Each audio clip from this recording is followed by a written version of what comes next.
But I also think there's been an odd flipping of the situation, because back then, in 2017, there was a stigma. It was difficult to speak up, and the government very often found itself justifying why diagnosis and prescribing was taking place.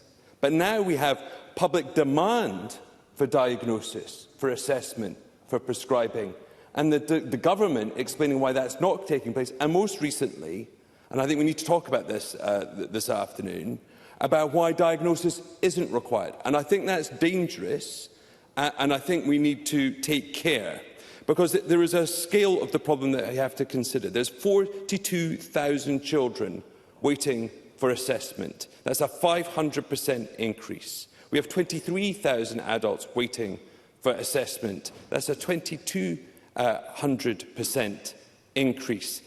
And unfortunately, these are numbers that we've had to rely on the Royal College of Psychiatrists to produce, because they're not numbers the Scottish Government is producing. But behind that is actually a cost, a scale, not just in the frustration and human misery that a failure to diagnose, a failure to provide support comes. There's a real economic cost. It's estimated that undiagnosed autistic spectrum disorder costs the economy £44 billion, undiagnosed ADHD £17 billion. When you look at the prison population, the fact that 25% of the prison population is estimated to have ADHD against 3 to 5% of the general population, there is a real cost of failure here, one that we have to address. Indeed, there isn't a single neurodevelopmental condition that isn't overrepresented in the prison population by at least threefold.